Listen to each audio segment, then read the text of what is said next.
Hello, and the more astute of you will have noticed that I'm not Duncan. However, the reason for that is that we're going to keep on looking at Shillelagh, but for the next 4 weeks we're going to look at something a little different. Now, we've been looking at Doyle with its third and third hand stance and all of the various moves that it brings. However, it's not the be-all and end-all of Shillelagh.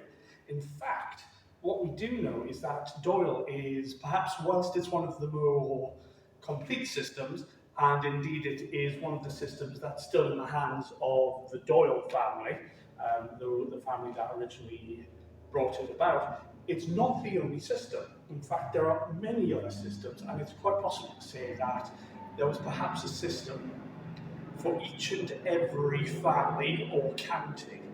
Now, what we're going to look at today is a system called Fearshid, or Fearshid, depending on which part of Ireland you're from. And this system is a amalgam of bits and pieces from other systems.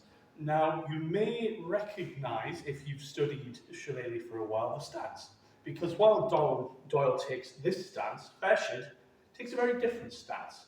The stance for Fearshid is you will hold the cane so that it is just long enough to cover your forearm, and you'll hold it as so. Now, there's two ways of holding it. If you're looking to swap maybe into Doyle down the line, you want to put your thumb along the back, because that will really allow you to put tension on the cane. However, what you may want to do is you may want to stand with your more hammer grip. Now, this comes from one of our sources, and I should talk a little bit about our sources. We have several.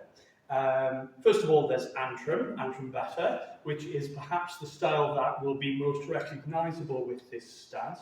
But equally, what we have is we have the fact that whilst a lot of these systems disappeared in the 19th century, they were recorded by people like Wilson Smith, Alanson Wynne, and several other names that we'll probably come to over the course of the next 4 weeks.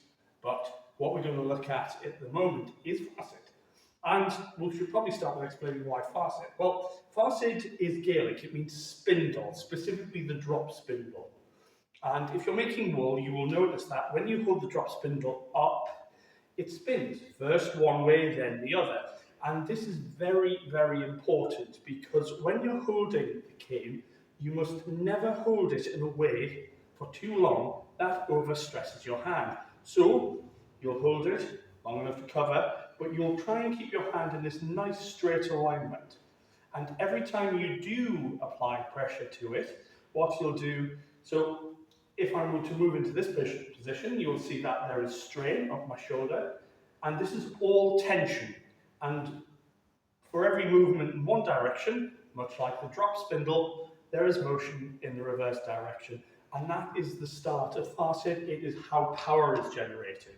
Now, over the next weeks, we're going to look at concepts such as the cuts, the thrusts, maybe a couple of little tricks, and then finally we'll talk about how it integrates with Doyle and how really Doyle is a system that we can steal from, blatantly, to our repertoire with Fearshid. Now, the stance, what we'll do is we'll start with our primary leg forward, our hand up, again, covering our forearm. Now, there's two ways we can do it. We can do it with forward block, or we can do it with backwards block. Now, there are situations where you might want to change between the two. However, where this hand is very important, because this will be here. It will stay here. You can either keep it open or closed, depending on what you want to do with it. Closed is good for punches, open is good for grapples. And there is nothing to stop you interchanging between the two. So, this is your start. This is your starting position for Fearshid. And what we will do over the next couple of weeks is show you what you can do next. Thank you very much.